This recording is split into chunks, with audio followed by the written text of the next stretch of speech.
ಕುರು ಯೋಧರ ಮೇಲೆ ಬಾಣಗಳ ಸುರಿಯನ್ನು ಬಿಡಲು ಸಿದ್ಧನಾಗಿದ್ದನು. ಯುದ್ಧವು ತೀವ್ರ ಮತ್ತು ಅಸ್ತವ್ಯಸ್ತವಾಗಿತ್ತು.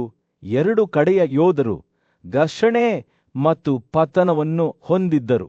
ಆದರೆ ಅರ್ಜುನನು ತನ್ನ ಮುಂದೆ ನಿಂತಿರುವ ಎಲ್ಲರನ್ನೂ ಸೋಲಿಸಲು ಸಿದ್ಧನಾಗಿ ತನ್ನ ಗಾಂಧೀವವನ್ನು ತನ್ನ ಭುಜದ ಮೇಲೆ ಚಾಚಿದಾಗ ಹೊಳೆಯುವ ಬೆಂಕಿಯಂತೆ ಹೊಳೆಯುತ್ತಾ ಪ್ರತ್ಯೇಕವಾಗಿ ನಿಂತನು. ಮತ್ತು ದಿನ ಕಳೆದಂತೆ ಯುದ್ಧದ ಫಲಿತಾಂಶವು ಸ್ಪಷ್ಟವಾಯಿತು.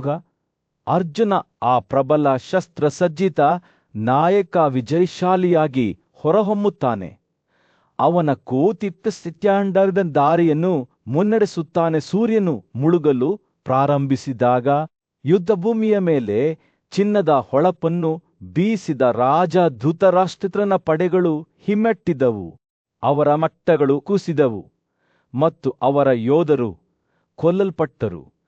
ರಾಜನು ಸ್ವತಃ ತನ್ನ ಸಿಂಹಾಸನದ ಮೇಲೆ ಕುಳಿತನು. ಅವನು ನೋಡಿದ ಅದ್ಭುತಗಳ ಬಗ್ಗೆ ಮಾತನಾಡುವಾಗ ಅವನ ಕಣ್ಣುಗಳು ಸಂಜಯನ ಮೇಲೆ ನಿಂತವು. ರಾಜ ಧೃತರಾಷ್ಟ್ರನು ತನ್ನ ಸಾರಥಿಯಾದ ಸಂಜಯನನು ನಡೆದ ಘಟನೆಗಳ ಬಗ್ಗೆ ಕೇಳಿದಾಗ ಸೂರ್ಯನು ಯುದ್ಧಭೂಮಿಯಲ್ಲಿ ಮುಳುಗಿದನು. ಅರ್ಜುನನ ಬೇಟೆಗೆ ಏನಾಯಿತು ಎಂದು ಕೇಳಿದನು. ಸಂಜಯನು ಪಾಂಚಾಲರು ಮತ್ತು ಕುರುಗಳ ನಡುವಿನ ಮಹಾ ಯುದ್ಧದ ಕಥೆಯನ್ನು ವಿವರಿಸಲು ಪ್ರಾರಂಭಿಸಿದನು. ಮಧ್ಯಾಹ್ನದ ಸೂರ್ಯನು ತನ್ನ ಚಿನ್ನದ ಬೆಳಕನ್ನು ಯೋಧರ ಮೇಲೆ ಬೀಸಿದಾಗ ದ್ರೋಣನು ಯುದ್ಧದ ಕೇಂದ್ರಬಿಂದುವಾಗಿದ್ದನು. ಅವನನ್ನು ಸೋಲಿಸಲು ಉತ್ಸುಕನಾಗಿದ್ದ ಪಾಂಚಾಲರು ಭೂಮಿಯನ್ನು ಅಲುಗಾಡಿಸಿದ ಬಾಣಗಳ ಪ್ರವಾಹವನ್ನು ಬಿಚ್ಚಿಟ್ಟರು. ಅವರ ಕಾಲು ಯೋಧರು ಬಿಲ್ಲುಗಳನ್ನು ಎಳೆಯುತ್ತಾ ಮತ್ತು ಕಂಪಿಸುವ ಮೂಲಕ ಚಂಡಮಾರುತದ ಸಮುದ್ರವು ತೀರಕ್ಕೆ ಅಪ್ಪಳಿಸಿದಂತೆ ದ್ರೋಣನ ರಥದ ಕಡೆಗೆ ಧಾವಿಸಿದರು. ಕೈಕೇಯ ವಂಶದ ಪ್ರಬಲ ಯೋಧನಾದ ಬೃಹತ್ಕ್ಷತ್ರನು ಆಕ್ರಮಣವನ್ನು ಮುನ್ನಡೆಸಿದನು. ಅವನ ಮುಂದೆ ಶರತ್ಕಾಲದ ಎಲೆಗಳಂತೆ ಬಾಣಗಳನ್ನು ಚದುರಿಸಿದನು. ತನ್ನ ಶೌರ್ಯಕ್ಕೆ ಹೆಸರುವಾಸಿಯಾದ ಕ್ಷೇಮದೂತಿ ಬೃಹತ್ಕ್ಷೇತ್ರದಲ್ಲಿ ಸಾವಿರಾರು ತೀಕ್ಷ್ಣವಾದ ಬಾಣಗಳನ್ನು ಹಾರಿಸಿದಳು. ಆದರೆ ಯೋಧರ ನಡುವೆ ಗೂಳಿ ಧೃಷ್ಟಕೇತು ಸಮಾನ ಉಗ್ರತೆಯಿಂದ ಪ್ರತಿದಾಳಿ ನಡೆಸಿದನು. ಎರಡು ಕಡೆಯವರು ಹೊಡೆತಗಳನ್ನು ವಿನಿಮಯ ಮಾಡಿಕೊಳ್ಳುವುದರೊಂದಿಗೆ ಯುದ್ಧವು ಉಲ್ಬಣಗೊಂಡಿತು ಮತ್ತು ಎರಡು ಕಡೆಯವರು ಮೇಲುಗೈ ಸಾಧಿಸಲಿಲ್ಲ. ರಾಜ ಯುಧಿಷ್ಠಿರನು ವಿಜಯಶಾಲಿಯಾಗಲು ನಿರ್ಧರಿಸಿದನು. ತನ್ನ ವಿಭಾಗದ ಮುಖ್ಯಸ್ಥನಾಗಿ ದೃಢವಾಗಿ ನಿಂತನು. ಸ್ವತಃ ಮಹಾನ್ ದ್ರೋಣನು ಪ್ರತಿರೋಧಿಸಿದನು. ಧೃತರಾಷ್ಟ್ರರ ಮಗನಾದ ವಿಕರ್ಣನು ನಕುಲನೊಂದಿಗೆ ರಕ್ಷಣೆ ಮಾಡಿದನು ಮತ್ತು ಧುಮುಕನು ಸಹದೇವನಿಗೆ ಬಾಣಗಳನ್ನು ಸುರಿಸಿದನು. ಒಬ್ಬ ನುರಿತ ಯೋಧನಾದ ಸಾತ್ಯಕಿ ಯುಧಿಷ್ಠಿರನ ವಿರುದ್ಧ ಶೌರ್ಯದಿಂದ ಹೋರಾಡಿದನು ಮತ್ತು ಸೋಮದತ್ತನ ಮಗನು ದ್ರೌಪದಿಯ 5 ಪುತ್ರರ ವಿರುದ್ಧ ಹೋರಾಡಿದನು. ದ್ರೋಣನ ಉಗ್ರ ರಾಕ್ಷಸ ಮಗನಾದ ಭೀಮಸೇನ ಮತ್ತು ಆಲಮುಷರ ನಡುವಿನ ಮುಖಾಮುಖಿಯು ರಾಮ ಮತ್ತು ರಾವಣನ ನಡುವಿನ ಪೌರಾಣಿಕ ಯುದ್ಧಕ್ಕೆ ಹೋಲುತ್ತದೆ. ಹೋರಾಟವು ತೀವ್ರಗೊಳ್ಳುತ್ತಿದ್ದಂತೆ ಯುಧಿಷ್ಠಿರನು ದ್ರೋಣನಿಗೆ 90 ನೇರ ದಂಡೆಗಳಿಂದ ಹೊಡೆದು ಅವನ ಪ್ರಮುಖ ಭಾಗಗಳಿಗೆ ಹೊಡೆದನು. ಕೋಪಗೊಂಡ ದ್ರೋಣನು 25 ಬಾಣಗಳಿಂದ ಯುಧಿಷ್ಠಿರನ ಎದೆಯ ಮೇಲೆ ಹೊಡೆದು ಪ್ರತೀಕಾರ ತೀರಿಸಿಕೊಂಡನು. ಆದಾಗ್ಯೂ ರಾಜನು ಪಟ್ಟು ಬಿಡದೆ ದ್ರೋಣನ ಬಾಣದ ಮಳೆಗಳನ್ನು ತಿರುಗಿಸುವಾಗ ದೊಡ್ಡ ಚುರುಕುತನವನ್ನು ಪ್ರದರ್ಶಿಸಿದನು. ಕೋಪದಿಂದ ತುಂಬಿದ ದ್ರೋಣನು ಯುಧಿಷ್ಠಿರನ ಬಿಲ್ಲನ್ನು ಕತ್ತರಿಸಿದನು ಮತ್ತು ನಂತರ ಅವನನ್ನು 1000 ದಂಡೆಗಳಿಂದ ಮುಚ್ಚಿದನು. ಇದು ರಾಜನು ಸತ್ತಿದ್ದನೆಂದು ತೋರುತ್ತದೆ. ಪಾಂಡವರ ಸೈನ್ಯವು ಹತಾಶೆಯಿಂದ ಕೂಗಿತು. ತಮ್ಮ ನಾಯಕನು ದ್ರೋಣನ ಬಲಕ್ಕೆ ಬಿದ್ದಿದ್ದಾನೆಂದು ಭಾವಿಸಿತು. ಆದರೆ ಯುಧಿಷ್ಠಿರನು ತಡೆಯಿಲ್ಲದೆ ಮತ್ತೊಂದು ಅತ್ಯುತ್ತಮ ಬಿಲ್ಲನ್ನು ತೆಗೆದುಕೊಂಡು ದ್ರೋಣನು ಹೊಡೆದ ಬಾಣಗಳನ್ನು ಕತ್ತರಿಸಿದನು. ತನ್ನ ಹೊಸ ಬಿಲ್ಲಿನಿಂದ ಆಕಾಶವನ್ನು ಅಲುಗಾಡಿಸುವ 8 ಗಂಟೆಗಳಿಂದ ಅಲಂಕೃತವಾದ ಚಿನ್ನದ ದಂಡೆಯನ್ನು ಹೊಂದಿದ್ದ ಒಂದು ಪರ್ವತವನ್ನು ಕೂಡ ಚುಚ್ಚುವ ಸಾಮರ್ಥ್ಯವಿರುವ ಬಾಣವನ್ನು ಅವನು ಎಸೆದನು. ಬಾಣವು ದ್ರೋಣನ ಕಡೆಗೆ ಹಾರುತ್ತಿದ್ದಂತೆ ಇಡೀ ಸೈನ್ಯವು ಭಯದಿಂದ ನಡುಗೀತು. ಪರಾಕ್ರಮಶಾಲಿ ಯುಧಿಷ್ಠಿರನು ಸಿಂಹದಂತೆ ಗರ್ಜಿಸಿದನು.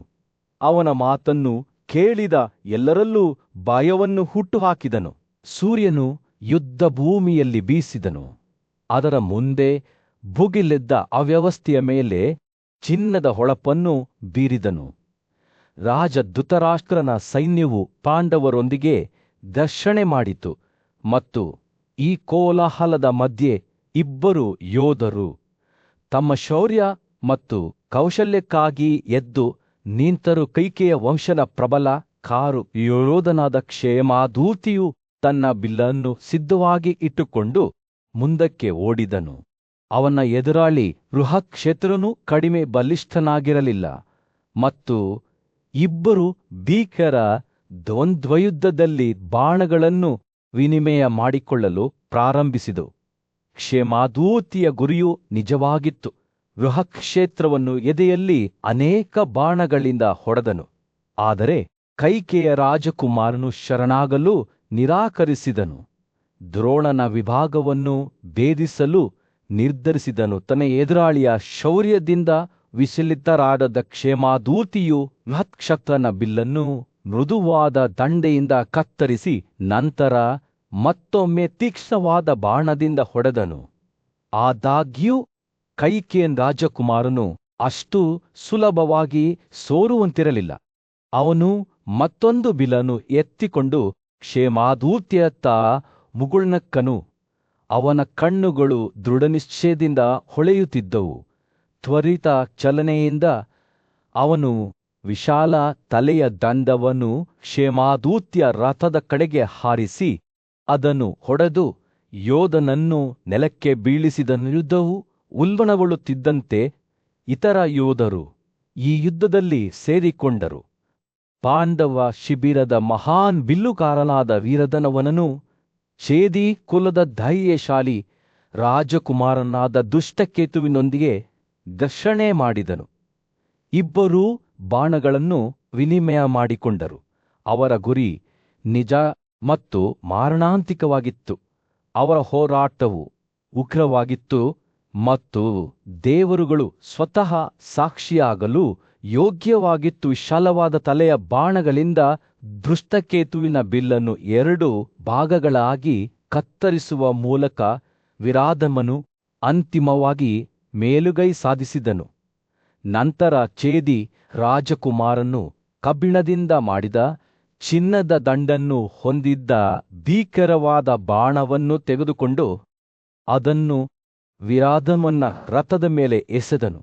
ಆದರೆ ಪಾಂಡವ ಯೋಧನು ಅಷ್ಟು ಸುಲಭವಾಗಿ ಸೋಲಲು ಸಾಧ್ಯವಾಗಲಿಲ್ಲ. ಅವನು ಬಾಣವನ್ನು ತಪ್ಪಿಸಿಕೊಂಡು ಹಿಂದಕ್ಕೆ ಹೊಡೆದು ದುಷ್ಟಕೇತುವನ್ನು ನೆಲಕ್ಕೆ ಬೀಳಿಸಿದನು. ತ್ರಿಗರ್ತ ಯೋಧರು ತಮ್ಮ ಒಡನಾಡಿಗಳು ಬೀಳುವುದನ್ನು ನೋಡುತ್ತಿದ್ದಂತೆ ಅವರು ತಮ್ಮ ಕುಲದ ಧೈರ್ಯಶಾಲಿ ರಾಜಕುಮಾರ ದುರ್ಮುಖನ ಹಿಂದೆ ಒಟ್ಟುಗೂಡಿದರು. ಅವನು ಸಹದೇವನ ಮೇಲೆ 60 ದಂಡೆಗಳನ್ನು ಹಾರಿಸಿದನು. ಆದರೆ ಪಾಂಡವ ಯೋಧನು ವಿಚಲಿತನಾಗಲಿಲ್ಲ. ಶಾಂತ ನಗುವಿನೊಂದಿಗೆ ಅವನು ಅನೇಕ ತೀಕ್ಷ್ಣ ಬಾಣಗಳಿಂದ ದುರ್ಮುಖನನ್ನು ಚುಚ್ಚಿದನು ಮತ್ತು ನಂತರ ಮತ್ತೆ 9 ದಂಡಗಳಿಂದ ಅವನನ್ನು ಹೊಡೆದನು. ತ್ರಿಗರ್ತ ರಾಜಕುಮಾರನ ದಂಡವನ್ನು ಸಹದೇವನ ಅಗಲವಾದ ತಲೆಯ ಬಾಣದಿಂದ ಕತ್ತರಿಸಲಾಯಿತು ಮತ್ತು ಅವನ 4 ಅಶ್ವಗಳನ್ನು ಇತರ 4 ಬಾಣಗಳಿಂದ ಹೊಡೆದನು. ದುರ್ಮುಖನು ತನ್ನ ರಥದಿಂದ ಜಿಗಿದನು, ಆದರೆ ಸಹದೇವನು ಪಟ್ಟು ಹಿಡಿದನು. ಅವನು ತ್ರಿಗರ್ತ ರಾಜಕುಮಾರನ ಸಾರಥಿಯ ತಲೆಯನ್ನು ರೇಜರ್ಪುಮುಖದ ಬಾಣದಿಂದ ಕತ್ತರಿಸಿದನು ಮತ್ತು ನಂತರ ದುರ್ಮುಖನನ್ನು 5 ಬಾಣಗಳಿಂದ ಚುಚ್ಚಿದನು. ತ್ರಿಗರ್ತ ಯೋಧನು ನಿರ್ಭೀತರಾಗಿ ಅದರ ಮೇಲೆ ಜಿಗಿದನು. ಪಾಂಡವರ ಶೌರ್ಯದ ಕಥೆಯನ್ನು ಸಂಜೆ ವಿವರಿಸಿದಾಗ ಯುದ್ಧಭೂಮಿಯು ಚಟುವಟಿಕೆಯಿಂದ ತುಂಬಿತ್ತು. ಈ ಅವ್ಯವಸ್ಥೆಯ ಮಧ್ಯೆ ಸೋಮದತ್ತನ ಪ್ರಸಿದ್ಧ ಮಗ ಒಬ್ಬ ಅಸಾಧಾರಣ ಯೋಧ ದ್ರೌಪದಿಯ 5 ಪುತ್ರರಾದ ನಕುಲನ ಸಹೋದರರಾದ ಯುಧಿಷ್ಠಿರ, ಭೀಮ, ಅರ್ಜುನ ಮತ್ತು ಸಹದೇವನೊಂದಿಗೆ ಘರ್ಷಣೆ ಮಾಡಿದನು. ಈ ಮಹಾನ್ ಬಿಲ್ಲುಗಾರರು ಪರಸ್ಪರರ ವಿರುದ್ಧ ಮುಖಾಮುಖಿಯಾಗುತ್ತಿದ್ದಂತೆ ಗಾಳಿಯು ಉದ್ವಿಗ್ನತೆಯಿಂದ ಕೂಡಿತ್ತು. ಸೋಮದತ್ತರ ಮಗನು ಅವರ ಮೇಲೆ ತನ್ನ ಕೋಪವನ್ನು ಬೀರಿದನು. ಅವರಲ್ಲಿ ಪ್ರತಿಯೊಬ್ಬರನ್ನೂ 5 ಬಾಣಗಳಿಂದ ಚುಚ್ಚಿದನು.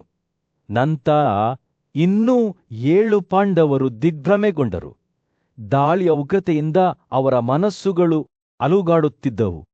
ಆದರೆ ಅವರು ಶೀಘ್ರವಾಗಿ ಮತ್ತೆ ಒಗ್ಗೂಡಿದರು ಮತ್ತು ಪ್ರತಿದಾಳಿ ನಡೆಸಿದರು. ಪ್ರತಿಯೊಬ್ಬ ಸಹೋದರನು ಯೋಧನ ಮಗನನ್ನು 3 ವೇಗದ ದಂಡೆಗಳಿಂದ ಹೊಡೆದನು. ಸೋಮದತ್ತನ ಪ್ರಸಿದ್ಧ ಮಗನು ಪ್ರತೀಕಾರ ತೀರಿಸಿಕೊಂಡು ತನ್ನ ಎದುರಾಳಿಗಳ ಎದೆಯ ಮೇಲೆ ಹೊಡೆದ 5 ಬಾಣಗಳನ್ನು ಹಾರಿಸಿದನು. 2 ಕಡೆಯವರು ಹೊಡೆತಗಳನ್ನು ಹೊಡೆದರು ಮತ್ತು ಯಾರೊಬ್ಬರೂ ಮೇಲುಗೈ ಸಾಧಿಸಲಿಲ್ಲ. ಆದರೆ ನಂತರ ಹೊಸ ಸ್ಪರ್ಧಿ ಹೊರಹೊಮ್ಮಿದನು. ಕನಕುಲನ ಮಗನಾದ ಸೈತಾನಿಕ. ಅವನು ಯೋಧನ ಮಗನನ್ನು 2 ವೇಗದ ಬಾಣಗಳಿಂದ ಚುಚ್ಚಿದ. ಇತರ ಸಹೋದರರು ತ್ವರಿತವಾಗಿ ತಮ್ಮ ವೈರಿಯನ್ನು ಸುತ್ತುವರಿದು ಆತನ ಮೇಲೆ ಬಾಣದ ಮೇಲೆ ಬಾಣವನ್ನು ಹಾರಿಸಿದರು. ಅವರು ಘರ್ಷಣೆ ಮಾಡುವಾಗ ಗಾಳಿಯು ದಂಡೆಗಳ ಶಬ್ದದಿಂದ ತುಂಬಿತ್ತು. ಪ್ರತಿಯೊಬ್ಬರೂ ಇತರರನ್ನು ಮೀರಿಸಲು ಪ್ರಯತ್ನಿಸುತ್ತಿದ್ದರು. ಆದರೆ ಪಾಂಡವರು ಮಾತ್ರ ಶೌರ್ಯದಿಂದ ಹೋರಾಡುತ್ತಿರಲಿಲ್ಲ. ರಾಕ್ಷಸ ಅಲಂಬುಷನೂ ಸಹ ಯುದ್ಧವನ್ನು ಪ್ರವೇಶಿಸಿದ್ದನು. ದೇವತೆಗಳ ಸಾಮ್ರಾಜ್ಯದ ಭಯ ಹುಟ್ಟಿಸುವ ಯೋಧನಾದ ಅಲಂಬುಷನು ರಾಕ್ಷಸನಂತೆ ಮತ್ತು ದೇವರೊಂದಿಗೆ ಸೇರಿ ಭೀಮಸೇನನೊಂದಿಗೆ ಹೋರಾಡಿದನು. ಇಬ್ಬರು ಸಮಪರಾಕ್ರಮದ ಅದ್ಭುತ ಪ್ರದರ್ಶನದಲ್ಲಿ ದರ್ಶನ ಮಾಡಿದರು. ಪ್ರತಿಯೊಬ್ಬರೂ ವಿಜಯಶಾಲಿಯಾಗಲು ನಿರ್ಧರಿಸಿದರು. ಭೀಮನು ಅಲಂಬುಷನ ಮೇಲೆ 9 ಬಾಣಗಳನ್ನು ಹಾರಿಸಿದಾಗ ನಕ್ಕನು. ಆದರೆ ರಾಕ್ಷಸನು ವಿಚಲಿತರಾಗದೆ ಭೀಮನು ತನ್ನ ಬಲವಾದ ಬಿಲ್ಲನ್ನು ಎಳೆದನು ಮತ್ತು ಅಲಂಬುಷನ ಮೇಲೆ ಬಾಣದ ನಂತರ ಬಾಣವನ್ನು ಹಾರಿಸಿದನು. ಪ್ರತಿ ಹೊಡೆತದಿಂದ ಅವನನ್ನು ಹೊಡೆದನು. ಆದರೆ ರಾಕ್ಷಸನು ವಿವಿಧ ರೂಪಗಳನ್ನು ಮತ್ತು ಗುಡುಗುಗಳಂತಹ ಗರ್ಜನೆಗಳನ್ನು ಸ್ವೀಕರಿಸಿ ಪಾಂಡವರ ಮೇಲೆ ಬಾಣಗಳ ಪ್ರವಾಹವನ್ನು ಬಿಚ್ಚಿ ಶರಣಾಗಲು ನಿರಾಕರಿಸಿದನು. ರಾಕ್ಷಸನ ಬಾಣಗಳ ಸುರಿಯು ಲೆಕ್ಕವಿಲ್ಲದಷ್ಟು ಯೋಧರು, ಆನೆಗಳು ಮತ್ತು ಕುದುರೆಗಳನ್ನು ಹತ್ಯೆಗೈದ ಕಾರಣ ಯುದ್ಧಭೂಮಿಯು ರಕ್ತದ ನದಿಯಾಗಿ ಮಾರ್ಪಟ್ಟಿತು. ಅಲಂಬುಷನು ತನ್ನ ವಿಧ್ವಂಸಕ ಕೃತ್ಯವನ್ನು ಮುಂದುವರೆಸಿದಾಗ ಭೂಮಿಯೇ ಭಯದಿಂದ ನಡುಗಿದಂತೆ ತೋರುತ್ತಿತ್ತು. ಆದರೆ ಭೀಮನು ಹಿಂದೆ ಸರಿಯಲು ನಿರಾಕರಿಸಿದನು.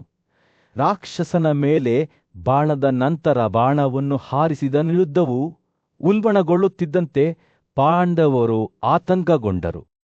ಅವರ ಹೃದಯಗಳು ತಮ್ಮ ಸಹೋದರನ ಸುರಕ್ಷತೆಯ ಬಗ್ಗೆ ಚಿಂತೆಯಿಂದ ತುಂಬಿದವು. ಆದರೆ ಭೀಮಸೇನನು ದೃಢವಾಗಿ ನಿಂತನು. ಅವನ ಕೋಪವು ಅವನನ್ನು ಪ್ರಬಲ ಚಂಡಮಾರುತದಂತೆ ಮುನ್ನಡೆಸಿತು.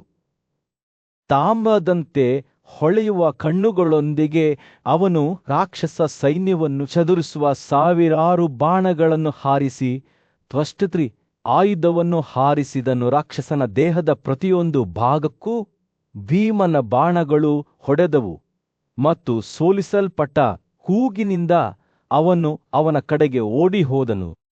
ಪಾಂಡವರು ಮತ್ತು ರಾಕ್ಷಸರ ನಡುವಿನ ಯುದ್ಧವು ಉಲ್ಬಣಗೊಳ್ಳುತ್ತಿದ್ದಂತೆ ಸೂರ್ಯನು ಯುದ್ಧಭೂಮಿಯಲ್ಲಿ ಮುಳುಗಿ ಹೋದನು. ಸಂಜಯನು ದೂರದಿಂದ ನೋಡುತ್ತಿದ್ದನು.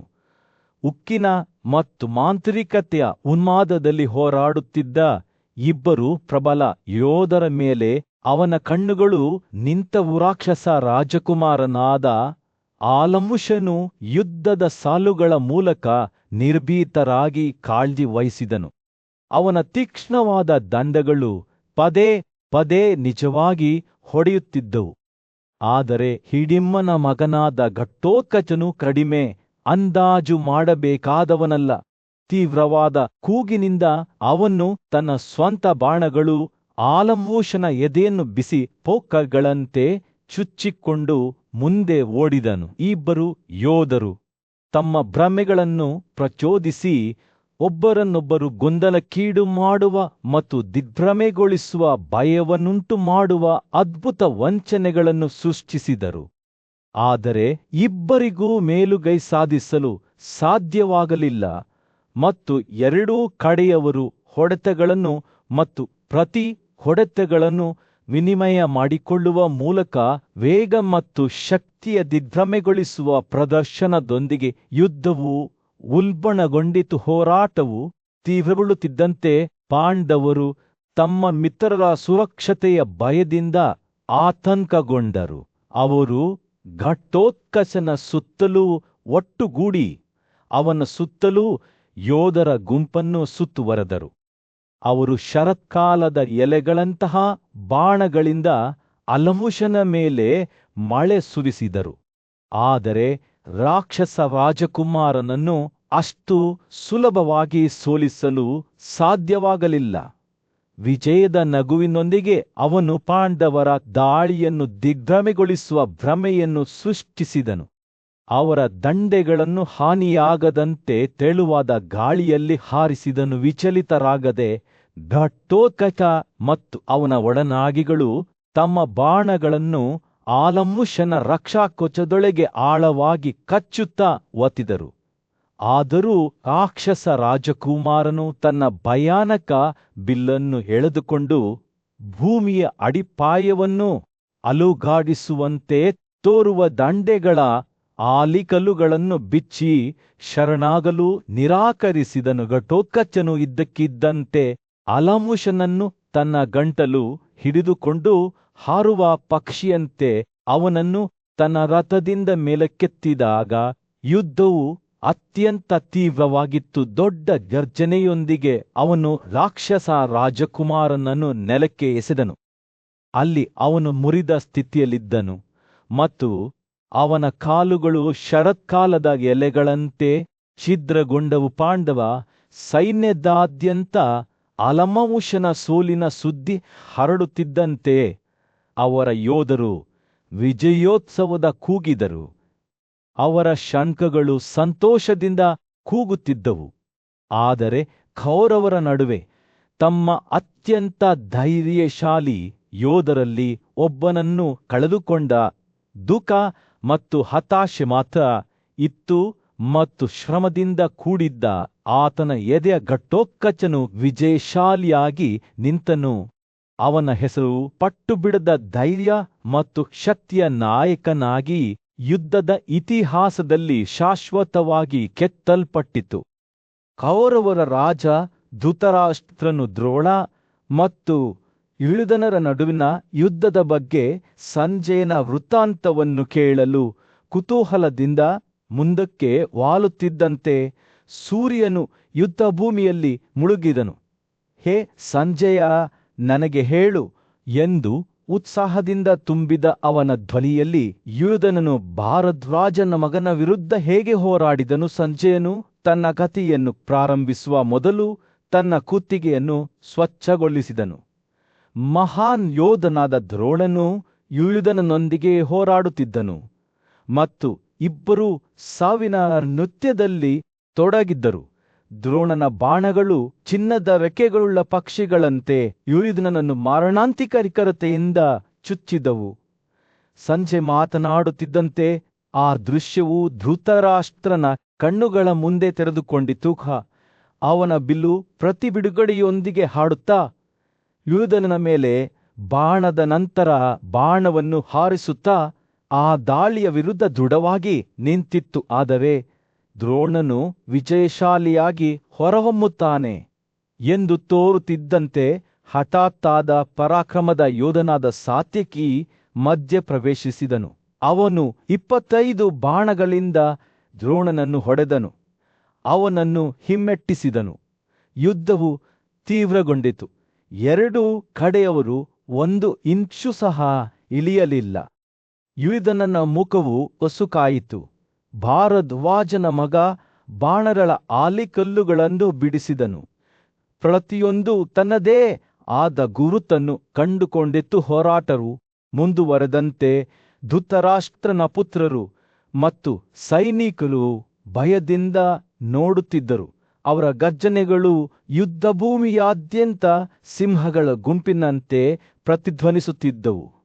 ರಾಜ ಯುಧಿಷ್ಠಿರನು ದೂರದಿಂದ ಅವ್ಯವಸ್ಥೆಯನ್ನು ಗಮನಿಸಿ ತಾನು ತ್ವರಿತವಾಗಿ ಕಾರ್ಯನಿರ್ವಹಿಸಬೇಕೆಂದು ತಿಳಿದನು. ಅವನು ತನ್ನ ಸೈನಿಕರನ್ನು ಕರೆದನು. ಆ ಧೈರ್ಯಶಾಲಿ ಸಾತ್ಯಕಿ ದ್ರೋಣನ ಬಾಣಗಳಿಗೆ ಬಲಿಯಾಗಲಿದ್ದಾನೆ. ಹೋಗಿ ಅವಳ ಸಹಾಯಕ್ಕೆ ಧಾವಿಸಿ ಈ ಮಾತುಗಳೊಂದಿಗೆ ಅವನು ದ್ರೋಣನನ್ನು ಎದುರಿಸಲು ಧೃಷ್ಟದ್ಯುಮ್ನನನ್ನು ಕಳುಹಿಸಿದನು. ಪಾಂಡವರು ಮತ್ತು ಸುಂಜೆಯರು ದ್ರೋಣನ ಕಡೆಗೆ ಧಾವಿಸುತ್ತಿದ್ದಂತೆ ಯುದ್ಧವು ತನ್ನ ಪರಾಕಾಷ್ಠೆಯನ್ನು ತಲುಪಿತ್ತು. ಉಕ್ಕಿನ ಘರ್ಷಣೆ, ಬೆವರಿನ ವಾಸನೆ ಮತ್ತು ಯುದ್ಧಭೂಮಿಯಲ್ಲಿ ಭಾರೀ ಪ್ರಮಾಣದಲ್ಲಿ ತೂಗಾಡುತ್ತಿದ್ದ ರಕ್ತದ ಶಬ್ದದಿಂದ ಗಾಳಿಯು ತುಂಬಿತ್ತು. ದ್ರೋಣನು ದೃಢವಾಗಿ ನಿಂತನು. ಅವನ ಬಾಣಗಳು ಗೋಧಿ ಕತ್ತರಿಸುವ ಕುಡುಗೋಲಿನಂತೆ ಶತ್ರುಗಳ ಶ್ರೇಣಿಯನ್ನು ಕತ್ತರಿಸುತ್ತಿದ್ದವು. ಆದರೆ ಯುಧಿಷ್ಠಿರನ ಮಾತುಗಳು ಕಿವುಡರ ಕಿವಿಗಳ ಮೇಲೆ ಬೀಳಲಿಲ್ಲ. ಪಾಂಡವರು ಸಮೀಪಿಸುತ್ತಿದ್ದಂತೆ ಸಹಾಯದ ಅವಶ್ಯಕತೆಯಿರುವ ಅರ್ಜುನನಿಗೆ ಸಹಾಯ ಮಾಡುವಂತೆ ಅವನು ಸಾತ್ಯಕಿಯನ್ನು ಒತ್ತಾಯಿಸಿದನು. ಹೇ ಸಿನಿಯ ಅಜ್ಜ, ಅವನ ಧ್ವನಿಯು ಭಾವೋದ್ರೇಕದಿಂದ ಉಸಿರುಗಟ್ಟಿಸಿ, ನನ್ನ ಸಹೋದರನನ್ನು ರಕ್ಷಿಸಲು ನಾನು ನಿನ್ನನ್ನು ಬೇಡಿಕೊಳ್ಳುತ್ತೇನೆ. ನೀನು ನಮ್ಮ ಅತಿದೊಡ್ಡ ಹಿತೈಷಿ ಮತ್ತು ವೀರರಲ್ಲಿ ನಾಯಕನಾಗಿದ್ದೀ. ಈ ಸಂಕಷ್ಟದ ಸಮಯದಲ್ಲಿ ಅವನಿಗೆ ಸಹಾಯ ಮಾಡಿ ಯುಧಿಷ್ಠಿರನ ಮಾತುಗಳನ್ನು ಕೇಳುವಾಗ ಸಾತ್ಯಕಿಯ ಮುಖವು ದೃಢನಿಶ್ಚಯದಲ್ಲಿ ಮುಳುಗಿತು. ಅರ್ಜುನನನ್ನು ದ್ರೋಣನ ಮಾರಣಾಂತಿಕ ಬಾಣಗಳಿಂದ ರಕ್ಷಿಸಬಲ್ಲವನು ತಾನೊಬ್ಬನೇ ಎಂದು ಅವನಿಗೆ ತಿಳಿದಿತ್ತು. ದೃಢನಿಶ್ಚಯದ ಹೃದಯದಿಂದ ಏನು ಮಾಡಬೇಕೋ ಅದನ್ನು ಮಾಡುವುದಾಗಿ ಪ್ರತಿಜ್ಞೆ ಮಾಡಿದನು. ಸಂಜಯ್ ಮಹಾಸಭೆಯ ಮಧ್ಯದಲ್ಲಿ ಒಬ್ಬ ನುರಿತ ಯೋಧ ಮತ್ತು ರಾಜ ಯುಧಿಷ್ಠಿರನ ಅತ್ಯಂತ ನಿಷ್ಠಾವಂತ ಅನುಯಾಯಿಗಳಲ್ಲಿ ಒಬ್ಬರಾದ ಸಾತ್ಯಕಿ ತನ್ನ ಪ್ರೀತಿಯ ನಾಯಕನನ್ನು ಉದ್ದೇಶಿಸಿ ಮಾತನಾಡಲು ಮುಂದೆ ಬಂದರು. ಅವರ ಮಾತುಗಳು ವಾತ್ಸಲ್ಯ ಸಿಹಿ ಶಬ್ದಗಳು ಮತ್ತು ರಾಜನನ್ನು ರಕ್ಷಿಸುವ ಅಸಲ ಬದ್ಧತೆಯಿಂದ ತುಂಬಿದವು. ನನ್ನ ಒಡೆಯನೇ, ನಾನು ಪಾಲ್ಗುಣನಿಗಾಗಿ ನ್ಯಾಯ, ಸಂತೋಷ ಮತ್ತು ಖ್ಯಾತಿಯಿಂದ ತುಂಬಿದ್ದ ನಿನ್ನ ಮಾತುಗಳನ್ನು ಶ್ರದ್ಧೆಯಿಂದ ಆಲಿಸಿದ್ದೇನೆ ಎಂದು ಸಾತ್ಯಕಿ ಪ್ರಾರಂಭಿಸಿದಳು. ಅವನು ಯುದ್ಧಭೂಮಿಯಲ್ಲಿ ತನ್ನ ಸಾಟಿಯಿಲ್ಲದ ಪರಾಕ್ರಮಕ್ಕೆ ಹೆಸರುವಾಸಿಯಾಗಿದ್ದ ಯುಧಿಷ್ಠಿರನ ಸಹೋದರ ಅರ್ಜುನನನ್ನು ಉಲ್ಲೇಖಿಸಿದನು. ಅಸಲವಾದ ಸಂಕಲ್ಪದೊಂದಿಗೆ ಧನಂಜಯನ ಸುರಕ್ಷತೆಯನ್ನು ಖಚಿತಪಡಿಸಿಕೊಳ್ಳಲು ಅಗತ್ಯವಿದ್ದರೆ ತನ್ನ ಪ್ರಾಣವನ್ನು ತ್ಯಜಿಸುವುದಾಗಿ ಸಾತ್ಯಕಿ ಪ್ರತಿಜ್ಞೆ ಮಾಡಿದನು. ಅವನು ಮಾತನಾಡುವಾಗ ಶಕ್ತಿಯುತ ಮತ್ತು ಪ್ರತೀಕಾರದ ಕೌರವರ ನೇತೃತ್ವದಲ್ಲಿ ಸುಲೋಧನನ ಸೈನ್ಯವು ಅವರ ವಿರುದ್ಧ ಸಜ್ಜುಗೊಂಡಿದ್ದ ಪ್ರಬಲ ಪಡೆಗಳನ್ನು ಸಾತ್ಯಕಿ ಒಪ್ಪಿಕೊಂಡನು. ಆದರೂ ಅಸಲವಾದ ವಿಶ್ವಾಸದಿಂದ ಅಗತ್ಯವಿದ್ದರೆ ಯುದ್ಧದಲ್ಲಿ ಅವರ ವೈರಿಗಳನ್ನು ಏಕಾಂಗಿಯಾಗಿ ಸೋಲಿಸುವುದಾಗಿ ಅವನು ಘೋಷಿಸಿದನು. ಇಂದು ನಾನು ಸುಲೋಧನನಾಗಿ ಸೈನ್ಯದ ವಿರುದ್ಧ ಹೋರಾಡುತ್ತೇನೆ ಮತ್ತು ವಿಜಯಶಾಲಿಯಾಗಿ ಹೊರಹೊಮ್ಮುತ್ತೇನೆ ಎಂದು ಪ್ರತಿಜ್ಞೆ ಮಾಡಿದನು. ಸಾತ್ಯಕಿಯ ಮಾತುಗಳು ಕೇವಲ ಹೆಮ್ಮೆ ಪಡುವಂತವುಗಳಾಗಿರಲಿಲ್ಲ. ಅವು ಯುಧಿಷ್ಠಿರ ಮತ್ತು ಅರ್ಜುನನ ಬಗೆಗಿನ ಅವನ ಅಸಲವಾದ ಭಕ್ತಿಗೆ ಸಾಕ್ಷಿಯಾಗಿದ್ದವು. ವಿಶೇಷವಾಗಿ ರಾಜನನ್ನು ವಶಪಡಿಸಿಕೊಳ್ಳುವ ದ್ರೋಣನ ಪ್ರತಿಜ್ಞೆಯ ಬೆಳಕಿನಲ್ಲಿ ಅವರ ಪಡೆಗಳ ರಕ್ಷಣೆಯನ್ನು ತನಗೆ ವಹಿಸಿಕೊಡುವಂತೆ ಅವನು ರಾಜನನ್ನು ಬೇಡಿಕೊಂಡನು.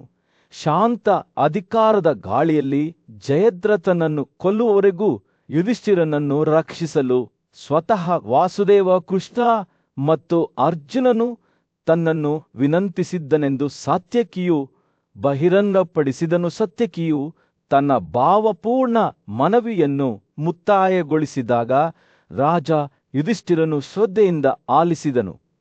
ಅವನ ಹೃದಯವು ತನ್ನ ಸಹೋದರನ ಸುರಕ್ಷತೆಯ ಬಗ್ಗೆ ಸ್ವಲ್ಪ ಕಾಳಜಿಯನ್ನು ಹೊಂದಿದ್ದರೂ ಅವನು ಪರಿಸ್ಥಿತಿಯ ಗಂಭೀರತೆಯನ್ನು ಒಪ್ಪಿಕೊಂಡನು.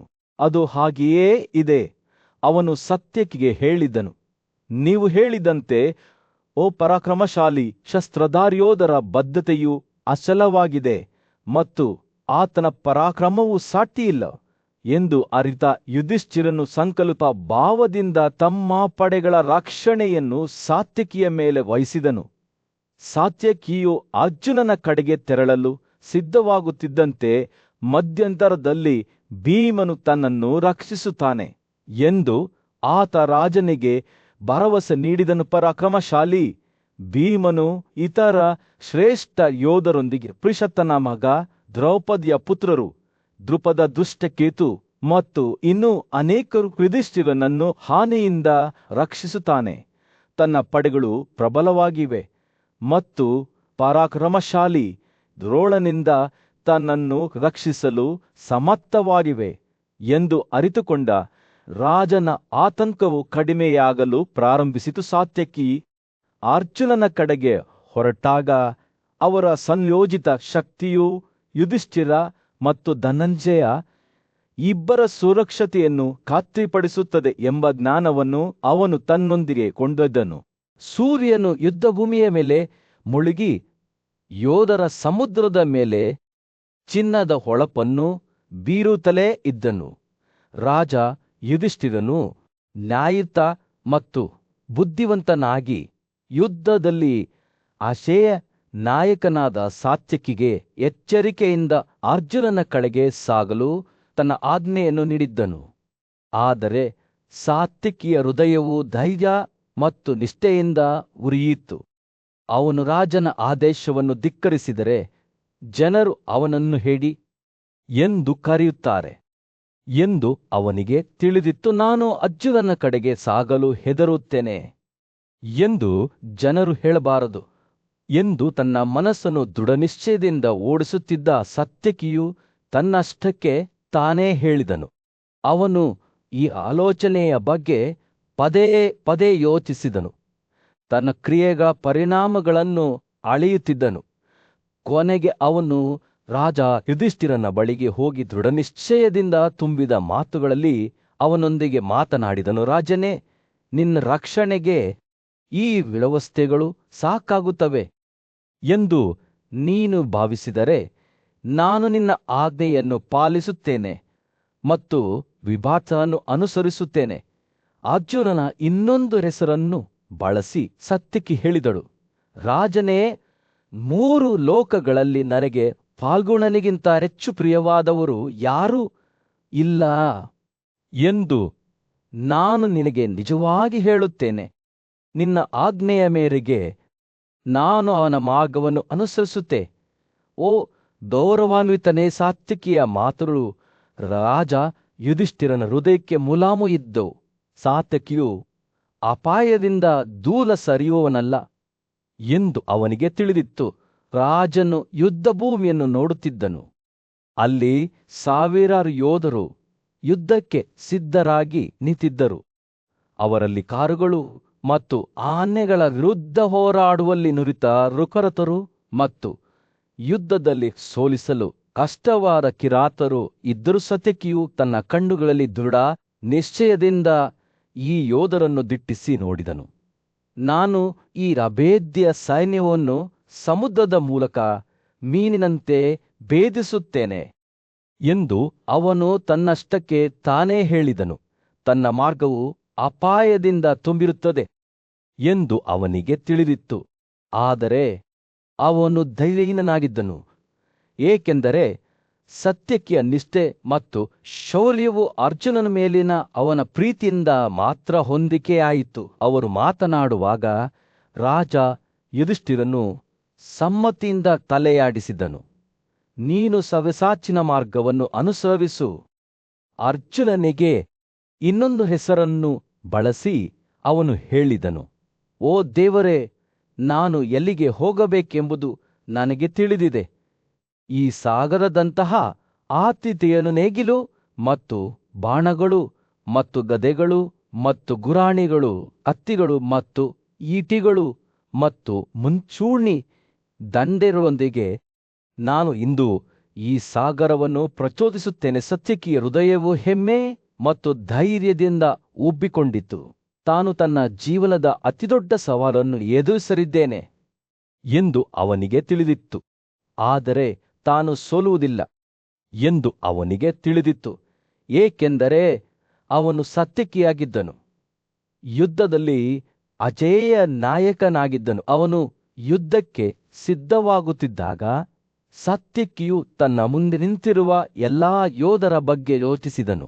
ಅಲ್ಲಿ ಕಾಂಬೋಜರು ಇದ್ದರು, ಧೈರ್ಯಶಾಲಿ ಮತ್ತು ನಿಪುಣರಾಗಿದ್ದರು, ಚಿನ್ನದ ಮಾನದಂಡಗಳನ್ನು ಹೊಂದಿದ್ದರು ಮತ್ತು ವಿರೋಧಿಸಲು ಕಷ್ಟವಾಗಿದ್ದರು. ಮತ್ತು ಅಲ್ಲಿ ಬೆಂಕಿಯಂತೆ ಉಗ್ರರಾಗಿದ್ದ ಶಕರು ಇದ್ದರು. ರಾಜ ಯುಧಿಷ್ಠಿರನ ಪಡೆಗಳು ದುರ್ಯೋಧನನ ಪಡೆಗಳೊಂದಿಗೆ ಘರ್ಷಣೆ ನಡೆಸುತ್ತಿದ್ದಂತೆ ಸೂರ್ಯನು ಯುದ್ಧಭೂಮಿಯಲ್ಲಿ ಮುಳುಗಿದನು. ಅವ್ಯವಸ್ಥೆಯ ನಡುವೆ ಸತ್ಯಕಿ ಎಂದು ಕರೆಯಲ್ಪಡುವ ಯುಯುಧನನು ಯುದ್ಧಕ್ಕೆ ಸವಾರಿ ಮಾಡಿದನು. ಅವನ ಕಣ್ಣುಗಳು ಶತ್ರುಗಳ ರೆಕ್ಕೆಗಳ ಮೇಲೆ ನೆಲೆಗೊಂಡಿದ್ದವು. ಚಿನ್ನದ ರೆಕ್ಕೆಗಳು ಮತ್ತು ಕನಕ ಮತ್ತು ನವಿಲು ಪಕ್ಷಿಗಳ ಗರಿಗಳಿಂದ ಅಲಂಕರಿಸಲ್ಪಟ್ಟ ಅವನ ರಥವು ಉರಿಯುತ್ತಿರುವ ಧೂಮಕೇತುವಿನಂತೆ ಮುಂದಕ್ಕೆ ಚಲಿಸುತ್ತಿತ್ತು. ಅವನು ಯುದ್ಧದ ಹತ್ತಿರ ಬಂದಾಗ ಅವನ ಒಡನಾಡಿಗಳು ಅವನನ್ನು ಹುರಿದುಂಬಿಸಿದರು. ಶೀಘ್ರವಾಗಿ ಹೊಡೆದು ತಮ್ಮ ವೈರಿಗಳನ್ನು ಸೋಲಿಸುವಂತೆ ಒತ್ತಾಯಿಸಿದರು. ಸತ್ಯಕಿಯನ್ನು ಸೋಲಿಸಲು ಪ್ರಯತ್ನಿಸುವವರನ್ನು ನಾವು ಜಯಿಸುತ್ತೇವೆ, ಅವರು ಒಗ್ಗಟ್ಟಾಗಿ ಕೂಗಿದರು. ಘೋರವಾದ ಯುದ್ಧದ ಕೂಗಿನಿಂದ ಸತ್ಯಕಿಯು ಕೌರವರ ಸೈನ್ಯದ ಹೃದಯಕ್ಕೆ ಹಾರಿಸಿದನು.